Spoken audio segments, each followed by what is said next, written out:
Hello friends, welcome to my YouTube channel physics Gyan. आज हम पढ़ने जा रहे हैं relativistic quantum mechanics lecture number 11, जिसमें हम देखेंगे plane wave solution for Dirac equation. हम जानते हैं कोई भी हमारा फ्री पार्टिकल होता है, उसके साथ एक प्लेन वेव एसोसिएटेड होती है। डिराक इक्वेशन की हेल्प से हम उस प्लेन वेव का सॉल्यूशन फाइंड करेंगे, मतलब कि उस प्लेन वेव की हम एनर्जी आइगन वैल्यू फाइंड करेंगे और एनर्जी आइगन फंक्शंस फाइंड करेंगे, जिससे हमें उस फ्री पार्टिकल की एनर्जी आइगन वैल्यू और एनर्जी आइगन फंक्शंस मिल जाएंगे। तो हम जानते हैं हमारी डिराक इक्वेशन होती है E psi is equals to C alpha dot P plus beta M C square psi, और जो प्लेन वेव इक्वेशन होती है वो होती है psi J is equals to U J E to the power iota K R minus omega T. यहाँ J is equals to है 1 2 3 4। अब हमने जे क्यों लिया, यहाँ पर जे लेने की हमें ज़रूरत क्यों पड़ी? क्योंकि ये जो वेव फंक्शन है साई जे, ये हमारे वेव फंक्शन 4 कंपोनेंट आएंगे वेव फंक्शन के, साई 1 साई 2 साई 3 साई 4। अब 4 कंपोनेंट कैसे आएंगे? देखिए, आपने matrix representation of quantum mechanics थोड़ा बहुत पढ़ा होगा, तो उसमें जो हमारा वेव फंक्शन होता है वो एक कॉलम मैट्रिक्स होता है, और जो हमारा ऑपरेटर होता है वो एक स्क्वायर मैट्रिक्स होता है। और जिस ऑर्डर का हमारा ऑपरेटर का मैट्रिक्स होगा, उसी ऑर्डर का हमारा कॉलम मैट्रिक्स होगा वेव फंक्शन का। अब अल्फ़ा और बीटा जो है यहाँ, वो हमारे 4x4 मैट्रिक्स हैं। तो जो साई होगा वो क्या होगा? हमारा कॉलम मैट्रिक्स होगा, जिसके एक कॉलम में हमारे 4 एलिमेंट आएंगे। जो साई होगा हमारा वो कुछ इस टाइप से होगा, psi is equals to psi 1 psi 2 psi 3 psi 4। ये हमारा साई कॉलम मैट्रिक्स होगा। इसलिए हमने यहाँ पर प्लेन वेव की इक्वेशन कुछ ऐसे लिखी है, जहाँ हमारे जे जो रिप्रेजेंट कर रहा है वो साई के कंपोनेंट्स को रिप्रेजेंट कर रहा है। अब इस इक्वेशन को जब हम डिराक इक्वेशन में पुट करेंगे तो हमें ये इक्वेशन मिलेगी E U is equals to C alpha dot P plus beta M C square of U. ये आप पुट करके देख सकते हैं, या आप सीधे सीधे ये ध्यान में दें कि जैसे साई जे को हम इसमें पुट करेंगे तो जो ये वाला टर्म है ये दोनों साइड से हमारा इस टाइप से ऑपरेट होगा कि ये दोनों साइड से सेम वैल्यू देगा और ये कैंसिल होके आ जाएगा। इसकी डेरिवेशन काफ़ी लंबी है, तो आप इसे सीधे ये थोड़ा याद रख सकते हैं। यहाँ पर हमने जे, हमें जनरल केस ले लिया, हमने जे यहाँ पर नहीं लिखा। हम जे को बाद में देखेंगे कि हमारा जो यू आएगा वो क्या क्या फॉर्म यू की हमारी आएंगी। अब साई हमारा 1x4 का कॉलम मैट्रिक्स है, तो यू भी हमारा 1x4 का कॉलम मैट्रिक्स होगा। तो यू में हमारा जो एलिमेंट होंगे वो होंगे u1 u2 u3 u4। इसे हमने इक्वल मान लिया v और w के, जहाँ v हमारा है u1 u2 और w हमारा है u3 एंड u4। अब इस u की वैल्यू हम इक्वेशन नंबर 1 में रखेंगे, तो हमें मिलेगी इक्वेशन u की जगह पर हमारा ये वैल्यू आ जाएगी v और w, तो हमें मिलेगा E V W is equals to C. अब देखिए अल्फ़ा डॉट पी, अल्फ़ा क्या होता है हमारा? अल्फ़ा हमारा है डिराक मैट्रिक्स। अल्फ़ा इक्वल होता है हमारा 0 सिग्मा सिग्मा 0। अब अगर हमें अल्फ़ा एक्स निकालना है तो ये सिग्मा एक्स हो जाएगा, ये भी सिग्मा एक्स हो जाएगा। अल्फ़ा वाई के लिए sigma Y sigma Y, alpha Z के लिए sigma Z sigma Z. Generally हम इसे अल्फ़ा को ऐसे लिखते हैं। अब इसमें अगर हम पी का मल्टीप्लाई करें तो ये तो 0 0 रहेगा, यहाँ पर हमारा सिग्मा डॉट पी आ जाएगा, यहाँ पर हमारा सिग्मा डॉट पी आ जाएगा। तो इसलिए हमने अल्फ़ा डॉट पी को 0 सिग्मा डॉट पी 0 इस तरीके से लिख दिया। और u हमारा अंदर मल्टीप्लाई होगा तो v और w ये हमारा ऐसे आ गया, plus beta M C square और u की वैल्यू v और w। अब हमने ई से अंदर मल्टीप्लाई करा तो हमें मिला E V E W is equals to C ये हमारा ऐसे ही रहा 0 sigma dot P 0 V W plus mc² हमारा कांस्टेंट है तो इसे हम बाहर ले सकते हैं, और बीटा हमारा होता है i 0 0 माइनस आई, जहाँ i क्या है हमारा आइडेंटिटी मैट्रिक्स ऑफ 2x2, और v और w ऐसे हमारा एडिटेड आ गया। अब ये तो हमारा सेम आएगा, ये भी c आ गया हमारा, और इन दोनों मैट्रिक्स का हम मल्टीप्लाई करेंगे। तो फर्स्ट रो का मल्टीप्लाई इस कॉलम से होगा, तो 0 का v से मल्टीप्लाई होगा तो हमें 0 ही मिलेगा, और सिग्मा डॉट p का मल्टीप्लाई w से होगा तो हमें मिलेगा सिग्मा डॉट p w।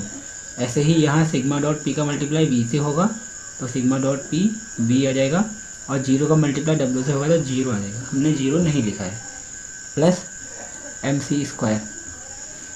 अब ऐसे ही यहाँ भी मल्टीप्लाई करेंगे तो i का v के संग होगा v आ जाएगा, 0 का w के संग होगा तो 0 आ जाएगा, 0 का हमारा कोई सेंस है नहीं, और 0 का v के संग होगा तो 0, फिर माइनस i का w के संग होगा तो माइनस w हमारा आ जाएगा।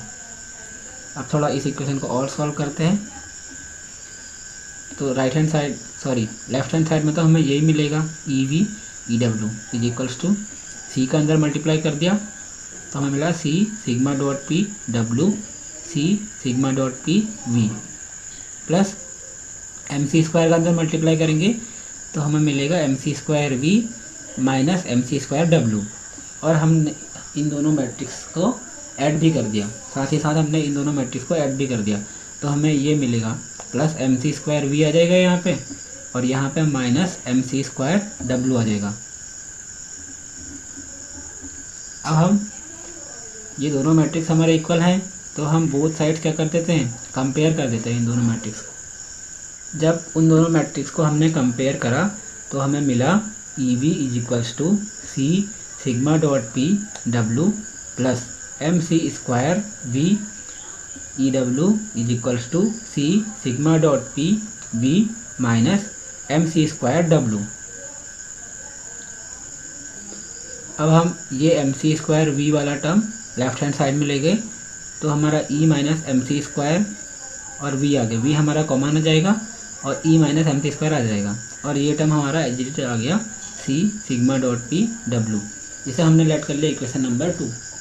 ऐसे ही हम जब इस टर्म को लेफ्ट हैंड साइड में ले जाएंगे तो हमारा माइनस का टर्म प्लस में हो जाएगा, w कॉमन आ जाएगा और अंदर आएगा e प्लस mc², और ये वाला टर्म हमारा ऐसे ही आ गया c sigma dot p v। इसे हमने इक्वेशन नंबर 3 लेट कर लिया।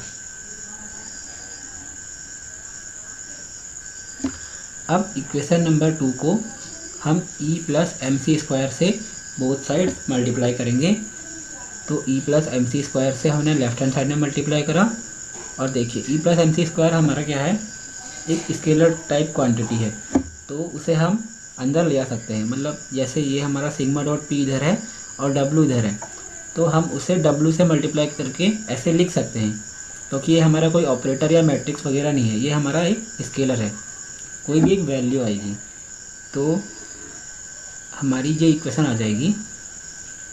अब इक्वेशन 3 का यूज करेंगे। इक्वेशन 3 क्या है, e plus mc² w is equals to c sigma dot p v। ये यहाँ पर हमारा e प्लस mc² w है तो इसकी जगह पर हमने c sigma dot p v put कर दिया, तो हमारी इक्वेशन आई e plus mc² into e minus mc² of v is equals to c sigma dot p of v। अब लेफ्ट हैंड साइड में हमारी a plus B a minus B वाली form बन रही है तो ये हो जाएगा a² माइनस b², और यहाँ c और c 2 बार आया है तो ये c² हो जाएगा, और सिग्मा डॉट p भी 2 बार आया है तो ये हमारा सिग्मा डॉट p का स्क्वायर हो जाएगा, तो हमें इक्वेशन मिलेगी e² minus m² c⁴ of v is equals to c² sigma dot p का स्क्वायर ऑफ v। अब देखिए, अब सिग्मा डॉट p का स्क्वायर की हमें वैल्यू निकालनी है कि सिग्मा डॉट p का स्क्वायर क्या आएगा। देखिए, हम जानते हैं जो हमारा सिग्मा होता है वो क्या होता है, पॉली स्पिन मैट्रिक्स होता है, और इसे हम क्यों यूज करते हैं, क्योंकि जो हमारा स्पिन होता है पार्टिकल का वो हमारी दो निकल के आती हैं, एक positive half spin half particle की अगर हम बात करें तो पॉजिटिव हाफ और एक नेगेटिव हाफ। तो तब हमारा वहाँ पर सिग्मा मैट्रिक्स का इंट्रोडक्शन होता है कि ये हमारी पार्टिकल की स्पिन को डिफाइन करता है। अब अगर हमारा और एक और बात, जो सिग्मा का हमारा मैग्नीट्यूड होता है वो क्या होता है, 1 होता है, और ये पार्टिकल की स्पिन को भी डिफाइन करता है। तो जब हमारा सिग्मा और पी एक दूसरे के पैरेलल होंगे, मतलब कि पार्टिकल की स्पिन और उसका मोमेंटम एक दूसरे के पैरेलल होंगे, तो सिग्मा डॉट पी की वैल्यू हमें क्या मिल जाएगी, पॉजिटिव पी मिल जाएगी। क्योंकि हम करेंगे ना mod of sigma mod of P cos theta करेंगे। तो मॉड ऑफ, देखिए मैं करके बता देता हूँ एक बार, mod of sigma mod of P cos theta करेंगे। तो देखिए सिग्मा का मैग्नीट्यूड क्या होता है, 1 होता है। आप निकाल भी सकते हैं, जैसे sigma X sigma Y sigma Z आपको पता है, तो आप मॉड ऑफ सिग्मा निकाल के देख सकते हैं, वो 1 ही आएगा। तो और कॉस थीटा, अब दोनों पैरेलल है तो थीटा हमारा 0 हो जाएगा, और कॉस 0 की वैल्यू क्या होती है, 1 होती है। तो हमें सिग्मा डॉट पी मिलेगा पॉजिटिव पी। अब जब पार्टिकल की स्पिन और पार्टिकल का मोमेंटम दोनों अपोजिट डायरेक्शन में होंगे, तो फिर हमारा अगेन यही फार्मूला रहेगा, सिग्मा डॉट पी का mod of sigma mod of P cos theta. लेकिन जब एंटी पैरेलल डायरेक्शन में होंगे, स्पिन इधर को है और मोमेंटम इधर को है, तो उन दोनों के बीच जो एंगल बनेगा थीटा, वो क्या बनेगा, 180 डिग्री का बनेगा, और कॉस 180 की वैल्यू क्या होती है, -1 होती है। तो हमें sigma dot P anti parallel के केस में -p मिल जाएगा। देखिए सिग्मा डॉट पी हमें एक बार +p मिला और सिग्मा डॉट पी हमें -p मिला। इन दोनों का ही अगर हम स्क्वायर करें तो हमें क्या मिलेगा, p² मिलेगा। तो सिग्मा डॉट पी का होल स्क्वायर को हम लिख सकते हैं p²। होप कि आपको ये समझ आएगा कि p² कैसा है। अगर नहीं आया तो आप एक बार और मेरी एक्सप्लेनेशन को देख सकते हैं।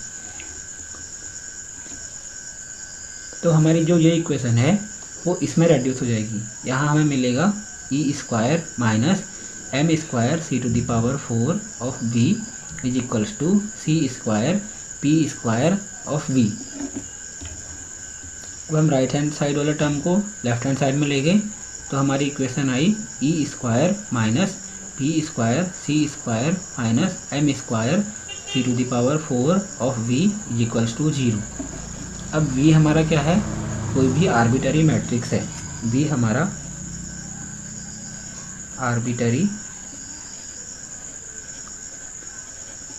मैट्रिक्स है। हमने अभी पीछे करा था, u को u1 u2 u3 u4 लिखा था, और फिर उसे v और w में तोड़ा था। तो जहाँ से हमारा v आया था u1 u2 और w आया था u3 u4। तो v हमारा कोई भी आर्बिटरी मैट्रिक्स है। तो v तो हमारा 0 नहीं हो सकता, तो हमारा जो ये ब्रैकेट के अंदर टर्म है ये इक्वल्स टू 0 रखेंगे। तो ये इक्वल्स टू जब हम 0 के इक्वल रखेंगे इसे, तो हमारा e² आएगा p² c² plus m² c⁴। अब यहाँ से e की वैल्यू क्या आई, e की वैल्यू आई plus minus p² c² plus m² c⁴ whole power half. इसका अंडर रूट ले लिया बस, और प्लस माइनस हमारा आ गया।